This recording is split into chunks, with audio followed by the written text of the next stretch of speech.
Hey, it's Alexa, and welcome back to Grace and Cherish. The sun is basically setting, and fair warning, by the end of this video, the sun will be down, and it'll be pretty hard to see me. But I still wanted to share the messages and give an update about what's been going on, and to be honest, what hasn't been going on because of some changes that have recently happened. So let's get to it.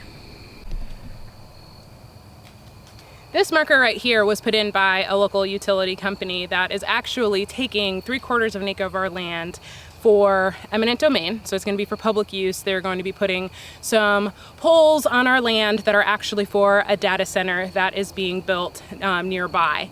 And so we found out a couple months ago when we got a call that started the whole process of us learning about what was happening, us trying to figure out whether or not we could do anything to fight it, all of that. So for the last few months, that has been a lot of what we've been dealing with. And because of the change in our land, we can't do some of the things that we had hoped to. One of those being building a cabin. Now, what we had hoped was that we were going to be able to put a cabin in the area back that's the quietest on the property. And the purpose of it was for what we've talked about with Philo for, all the time that we've had it, which is to create a beautiful and hospitable place for people to come. And the cabin was going to be a place for people to rest and to be able to simply cry and grieve if they needed to, or create, write, draw, whatever it might be that they needed that space for, or even just to simply sit in silence. That's what it was going to be. With this change, we can't build that. The way that the spacing and everything works out, we wouldn't have an area to put that cabin. So now we're kind of trying to reimagine what that looks like, what we're gonna do, what the future of this side of our property is going to be. There's a lot of beauty and opportunity. I was really upset at first, to be honest. I didn't like that feeling of someone being able to just come and take your land and you literally can do nothing about it. But I have to trust the Lord who gave us the vision for this place in the first place. He was the one who brought us here. He was the one who gave the vision. And so we're trusting that he was the one who also knew that this was gonna come.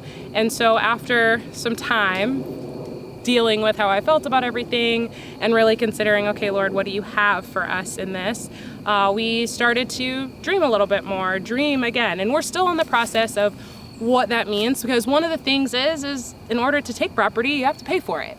And so with the money that they have to pay for this part of our land, we're looking at it and saying, Lord, what do you want us to do with it? How can this be used to glorify you and to love others? So that's where we're at right now. Now, the other thing that I have been dealing with involves us going back to the garden.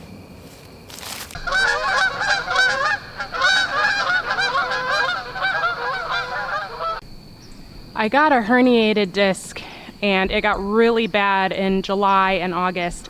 And unfortunately, I had been in PT, but for the wrong reason. So I spent months and months trying to fix something that actually wasn't the real problem.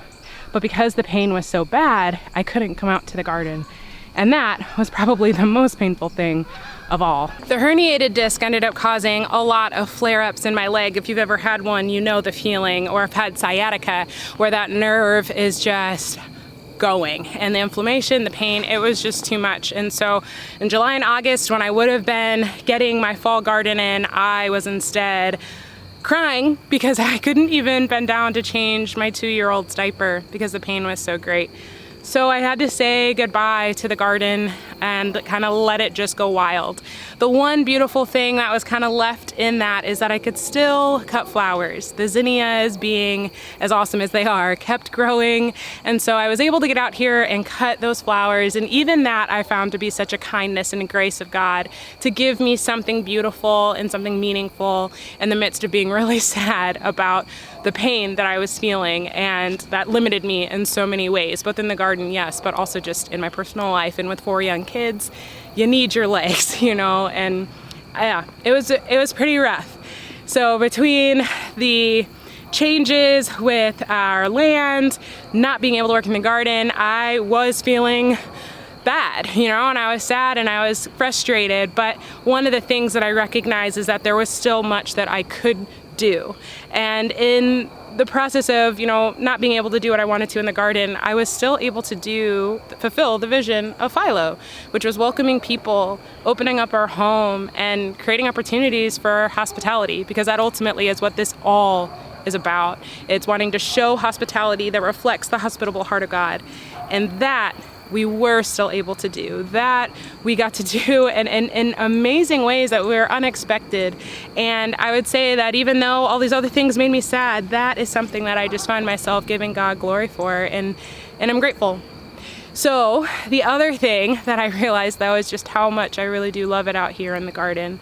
And I'm not healed all the way. It's going to be a long road for that, but I am better enough to be able to get into the garden. And so now, as it's nearing the end of November, I'm going to be getting in here to try to work on the soil, because we know that that is the bedrock, right, for a healthy garden is good soil. So what I'm kind of turning my attention to now is being a learner, an observer, and really figuring out, what my soil needs to be able to do well, and to grow well and to be healthy.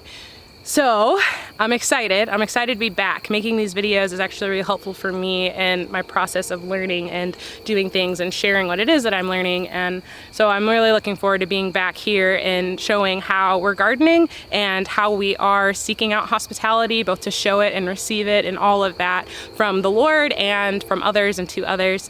And there's quite a bit that's going on in our house in the interior design side of things that I do, and looking at interior design through the lens of hospitality and spiritual formation. So there's a lot going on and a lot I'm really excited to share. But for now, I just wanted to give a quick update. It is an honor to be back here to be with you. I'd love to know how your gardens went. I have missed this sweet little community. I'd love to know, how did things go for you in your growing season? Are you growing anything right now in your fall gardens? How are you doing? Yeah, it's really good to be back, and I look forward to hearing about how you are. So until next time, be blessed, everyone.